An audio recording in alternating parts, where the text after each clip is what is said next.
So I wanted to let you know before I get into my regular intro, at the end of this shoot, I'm going to use a new app called Aperty. It's for my post processing for proofs. It really saves a lot of time. So make sure you stay to the end to see this. Okay, so I'm using the Leica SL2S again with the Godox because I really wanted to test this again in the TTL.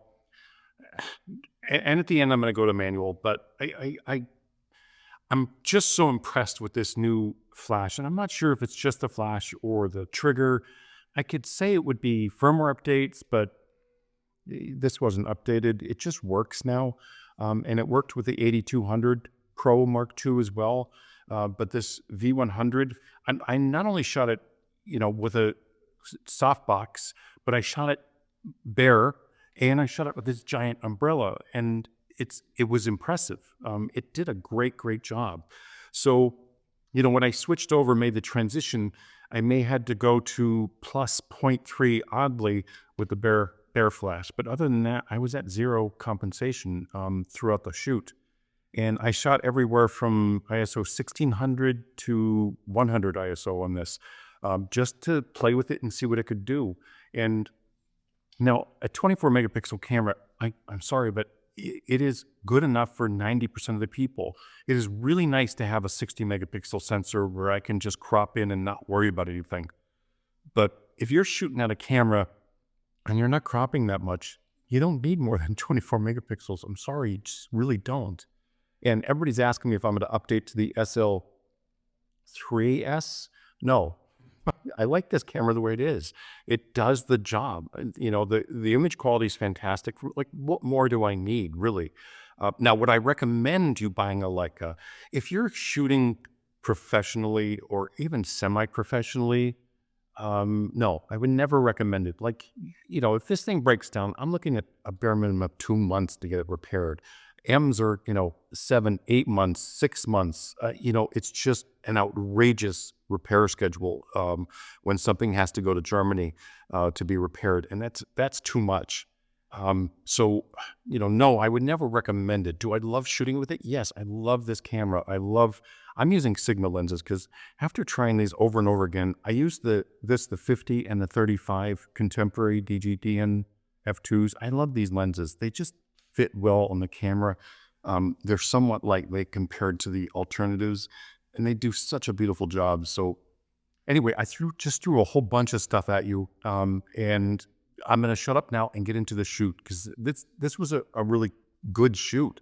And again, just playing with these and testing them and getting used to them. I want to know what their limitations are because if I'm going to use these, outside and at jobs, I want to know what they can do and what their limitations are and what I have to be aware of. But so far, obviously in manual mode, they're perfect. There's no issues. I do love the color on these, just so you know. And this X3 transmitter on the Leica is fantastic. And it is wonderful on Sony's as well. I'm just impressed with the setup now. So they finally got something, really good right with the V100. I didn't want to say, you should upgrade. Now, should you upgrade from the V1 Pro? I'm not sure because I don't have a side-by-side. I got the V1 Pro. I probably didn't like it as much as I thought I was going to, so I got rid of it.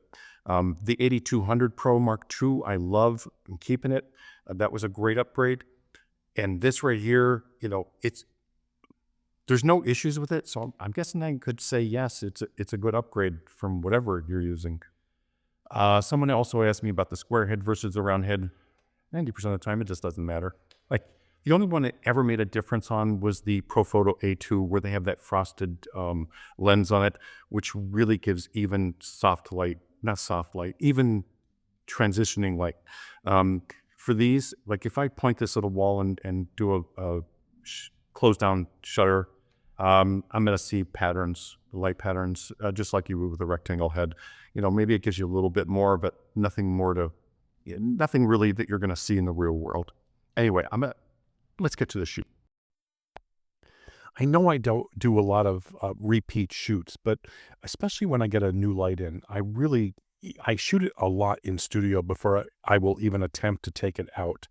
And, this is This V100, I think, is probably the best one they've produced yet. The TTL seems fantastic on this. I do like the touch screen. I'm still doing workarounds. I even flipped it backwards, just turn the head all the way around so my palm isn't holding uh, the the touch sensitive screen. When I'm using it in manual mode and hand holding it, which works just fine. But off camera as well, using this with the Leica remote on a Leica camera and having the TTL work. And again, on the Sony system, it worked great as well. It's not perfect. No TTL will ever be perfect. And, a lot of people ask me, why aren't you just shooting manual anyway? I do shoot manual all the time, but there's a lot of people that want to use this flash in TTL mode. And, I'm going to show it and how it works and how it does with bare flash, on camera flash, and off camera in soft boxes and so forth. The other thing is, I'm playing with this camera quite a bit too. I wanted to shoot in 1600 ISO, and this was just because I wanted to show someone some photos, because they were bitching about the people who use higher ISOs, and I'm one of them. I just never use them, but I wanted to use it this time. So this whole first section here, I shot in ISO 1600. And obviously the flash didn't have to work hard at all, but it still did a great job. And the other thing is, when you're in higher ISOs, a lot of times you get a color shift with flashes, and that wasn't the case here. It was doing a really, really good job. Now, granted, the 24 megapixel sensor on this Leica SL2S is absolutely incredible with higher ISOs. Nobody will debate that. But for me, shooting in this high of an ISO and looking at the images while I'm doing it, and then I forgot that I was even using a higher ISO, because it really is that clean. And I didn't realize that, I did switch it down to ISO 200 and 100 later, but I didn't even pay attention to it. And as I was looking at the images going through this, I'm thinking, wow, these are nice, and they were shot at the higher ISO. Now, I set my ISO to 100 or 200 for this, I believe, and there was no issue whatsoever with this 100-watt flash. I'm pretty sure this is given a full 100 watts the way the settings were on the camera, because I was shooting at f3.5 ISO 100, and I think I was at 1/16th power with the bare flash, give or take, because I'm still in TTL mode here. And I did have to do a plus point 0.3 on these photos. And I was thinking, I didn't understand why. It's because of the white backdrop, and she's all in white. So yeah, the camera's going to pull that down a little bit because all it sees is white. Um, with a Sony camera and a Sony flash, the Sony flashes actually, meter off the face and give the face the priority. With most other systems, they don't. So obviously, I had to bump it up because the flash was dialing back because of all this white that was in the images. And that's one thing you have to watch. And the main reason you shouldn't use TTL shooting events and so forth is because everything changes. If you go to somebody with a black suit versus a young lady in a white dress or something like that, the camera gets tricked by that. But in this case, it's still doing a very, very good job with the plus point 0.3 compensation. Again, it is because of all the white that's in the photos. But other than that, the flash was consistent throughout. And I just want to, make that clear. Now, I use bare flash a lot because I love this hard light. The kicker here is you have to work quite a bit harder in post-processing when you're using a bare flash or hard lighting of any kind like this, because it tends to really pull out every defect there is. Now, God bless her. I asked her, do you mind if I show retouching with this? Because she had a breakout before the shoot, and absolutely do whatever you need to do. She's just, I love her to death for that. God, she has to get, get in the video. Anyway, I appreciate her allowing us to do this because, she did have a breakout, and some girls would be absolutely not. They don't want to be seen like that. But she just doesn't care. And I love her for that. Now I'm switching to a 72-inch white umbrella. and bouncing it.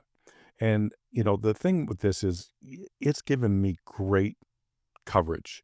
This is literally a speed light in a 72-inch umbrella. Now, I don't use diffusion when I'm using a speed light and umbrella. That's just crazy. You're pushing the speed light to work way too hard when it doesn't have to. Could it do it? I believe it could, but you don't need it. I'm using white. Now, if I was using a silver umbrella, I would most likely have the diffusion over it because speed lights in silver umbrellas they just don't react well. You get a directional flash that you don't want. That's the only way I can say it, because it's not directly centered, which is an issue. Now, I pulled it in a little bit closer and I switched over to manual mode. I'm at 1/4 power on this flash right now. I'm shooting at f3.5 at ISO 200, and it's 1/4 power on the flash, and this is the results I'm getting. That's impressive. It really is. So the flash does have more power than your standard speed light. And it's in speed light form. Everybody asks me, like, should I get the 80-100 or a speed light? And, like the V100. And I always tell everybody, get the V100 first, because it gives you the option of, if you have to, you can throw it on the camera. If your remote dies, you can still throw it on the camera. It gives you that extra option that you wouldn't have if you were using, the 80-100. So that's why I recommend that so often. And believe it or not, like, I like to handhold my flash a lot of the times, and it's much easier to handhold a speed light than it is the 80-100, just because of the form factor. But there it is. I'm at 1/4 power, and looking at the camera, I'm shooting at 1/60th of a second, f3.2, I believe now. Um, it's pretty impressive. Like, you have to stay for a speed light in a 72-inch umbrella. Now, I actually threw the black side of the V flat up to absorb the light. I have enough wrapping around it. I wanted that more dimension in her face, and this really did the job with it. Uh, this is a brainless shoot, by the way. I mean, this is one setup that you can shoot one strobe, big umbrella, and everything is perfect. There's really not much you have to do with this. It just works. Now we're getting into the retouching, and the funny thing is, like, I always use the retouch for me, and I'm going to show you the individual ones that I use. Like, I use the heal first, and then I go into dodge and burn. And I love this software. Don't get me wrong. Like, this is the software I've been using because it's so controllable. You can modify each step as you like it. And then I do a batch, which I'll show you later as well. Now, the retouch for me, the only two problems I have with it, and they're pretty big issues that are coming up that I'll show you. But, sometimes it'll miss. It's not going to get every single blemish or everything you want to retouch, but it makes life so much easier, and so much your post-processing so much shorter when you use software like this. It's not perfect. I would say 50% of the time I would never print off of this. The other 50%, they're small prints, it doesn't matter, or they're using for social media. This is definitely good enough to deliver a finished product for social media. But if they're ordering a large print, I'm going to hand do these. I'm not going to allow a software to retouch. I'll be hand doing them, most likely with separation, and going through the painstaking steps of doing it by hand, which, there's nothing wrong with. It is a time-consuming effort when you retouch by hand, but for software like this to be this good at this stage, it's pretty impressive. And, I'm not a big one on software like this. Oh, by the way, so this is one of the issues with retouch for me. This is the eye brilliance. You can't separate the iris from the whites of the eye, which is a problem, because if you push it up too much, the whites just look too white. And retouch for me doesn't separate the two. Hopefully in an update, they'll fix that. But for me, I hate it because I need that separation. And again, the each step that I take from the heal to the dodge and burn. I love dodge and burn for retouch for me. It does a great job with dodging and burning. And this is I think this is I have to check which one this is. I don't want to give you the wrong one. But you have to dial these back quite a bit. if you overdo them, it just looks fake, and really annoying. So, just be careful with it. Now, this is the portrait volumes. This is the one that's going to take it to that next extreme fake if you put too much on it. And I usually keep it at 48 or below, and sometimes a lot more below, or I don't use it at all. But this gives you that, it contours outside of your already contouring with the light. It gives you the fake contouring, which really does make an image look fake. So you have to be careful with this one. Anyway, I wanted to show you this one first, which is my normal routine, and then go into the new one, which is Luminar, I believe it is. I don't know everything about the company. I tried Luminar. I wasn't a fan, which I'm sure they're thrilled I just said that on this video, because they gave me the software and said, here, try this. You're going to like it better than what you're using. And I'm thinking, that's not going to happen. Now you can see there, it does miss sometimes, the retouch for me. But let's mark this one as retouch for me, and let's go through that new one, Aperty, I believe it's called. And when I first tried it, I was just like, oh, okay. And then I was going to do this video, so I figured, I really better get into this a little bit more. And I actually emailed them to say, can I have some training in this? Because I really don't know what I'm doing, and I don't want to misguide anyone watching the video. Unfortunately, I never hooked up with them. They did reach out immediately, by the way, and the trainer called me and said, anytime you're ready, we'll get on live and I'll show you. But with my schedule and things popping up, I just didn't have time to do it. But here's the app interface. My big thing here is, can I do this in batch, which I'll get to later, but, I need to make sure I can do it in batch. Now, they have that selector up there, which is female, all male. I'm not going to actually use that. And, I'll explain later, why I'm going to just put it on all from now on. But, for now, I just put it on female. I'm just playing with this. I'm doing that, healing and then the skin softening, very gentle with the skin softening, because again, it just starts to look like plastic. And I'm playing with the sliders right now. I'm really going to dial these back quite a bit, because I don't see much of a change with them.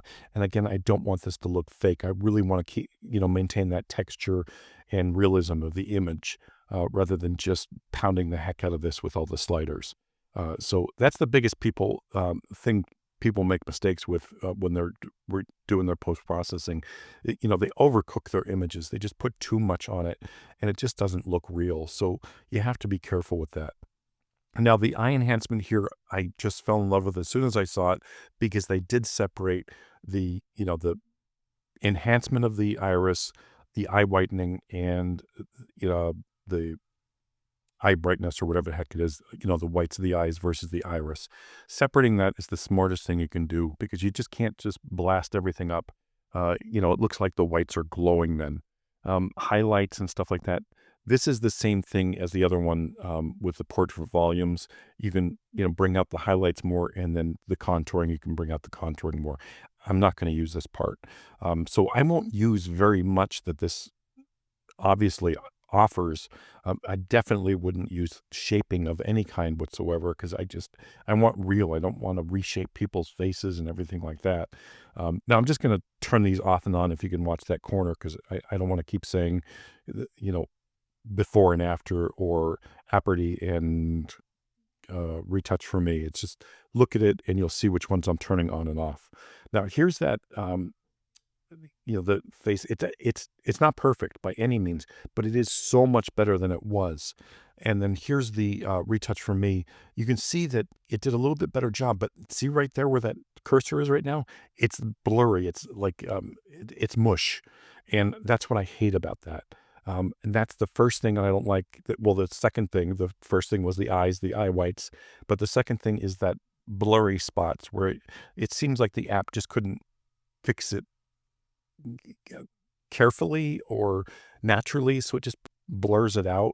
And that this new app, Aperty, doesn't do that. Aperty. I'm sorry, I'm mispronouncing that. So to the company, I apologize. So here, I'm just going to bring up another image. The face is a little bit hidden now. And, this is the thing. When I was first using this, and the first time I used it, the Aperty app, when I put it into the batch processing, I had it on female. And when it couldn't see the face like this, it was like, we really don't see a female face. So it skips it and it doesn't do a good job or any job on the retouching.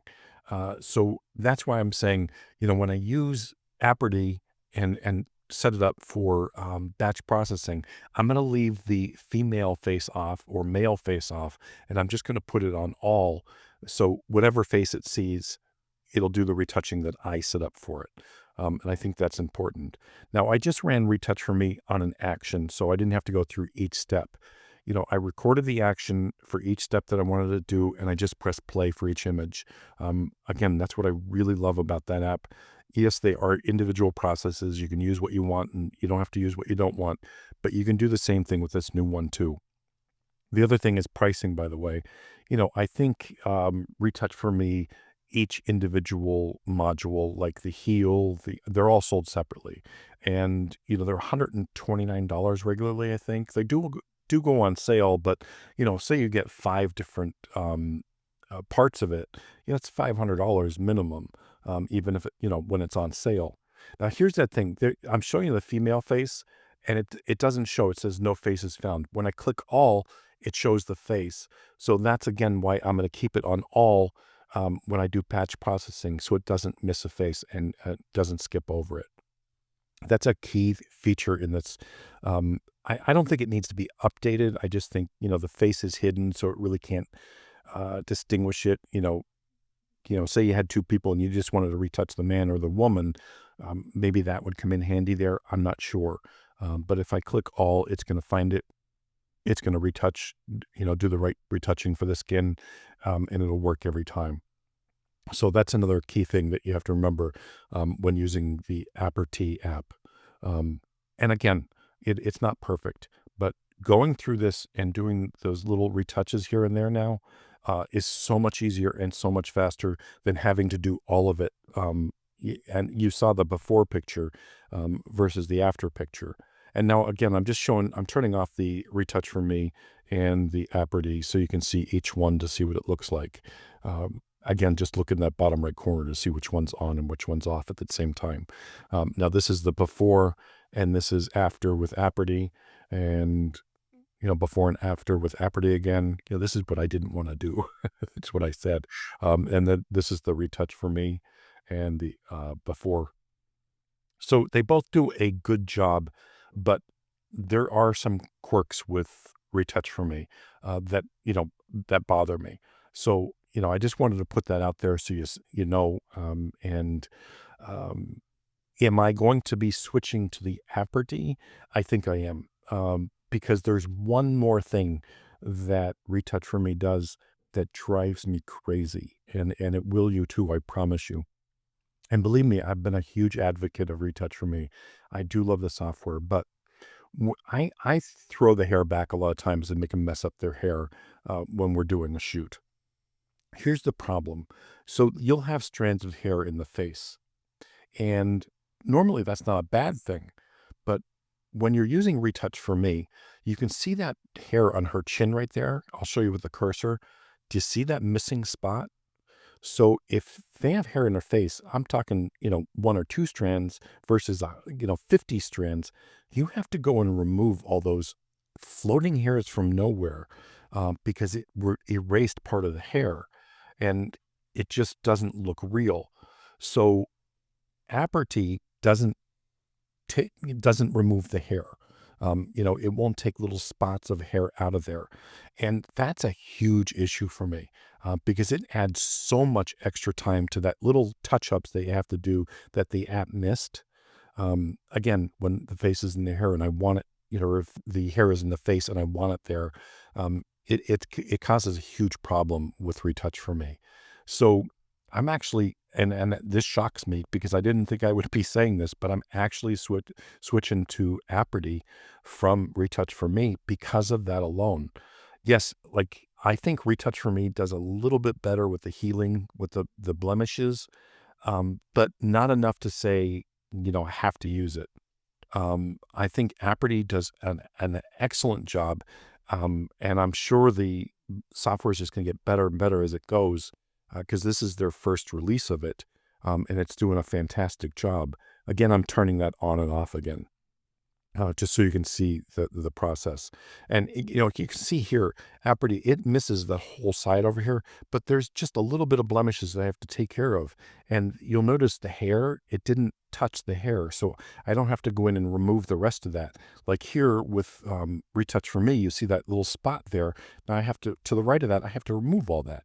And I don't want to do that, especially, if there's 10 or 20 or 30 hairs in somebody's face, which again, I do on purpose for the look.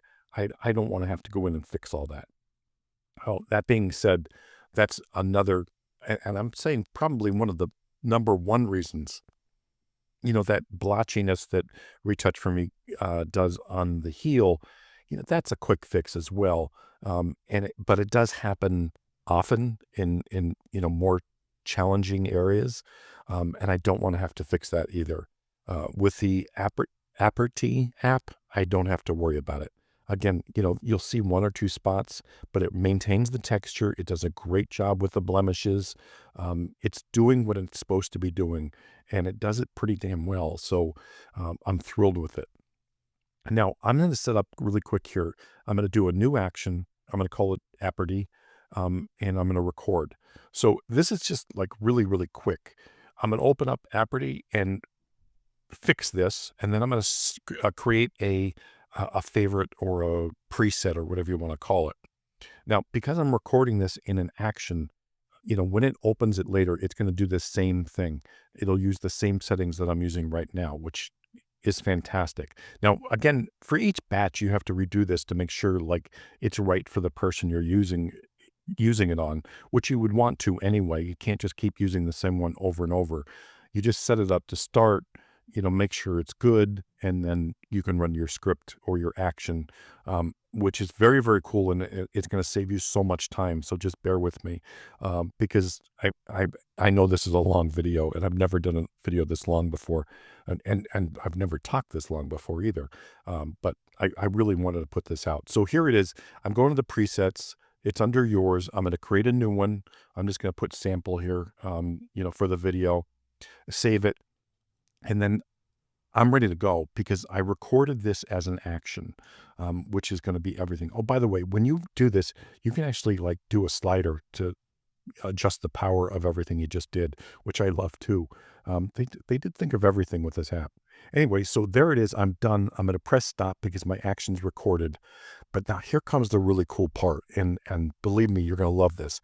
I pick the ones I love on my iPad, and I just put them on the computer. Then I put them in a folder. I'm going to go to scripts. I'm going to run image processing. I select the folder of images I want to do. This is like so simple, it's ridiculous. And then I select where I want them to go, after they're done processing through the image processor. And then I'm going to select what action I want. So it's under the retouch Fool for Me. And then I'm going to switch that Aperty. And then I'm going to click run. And it's going to open up each image in that file, run the retouching, close it and save it, and then open up another one and just go right through. So I can go have coffee, relax. When these are all done, I bring them back into the iPad and I finish the, final touch editing, anything that it missed or something like that.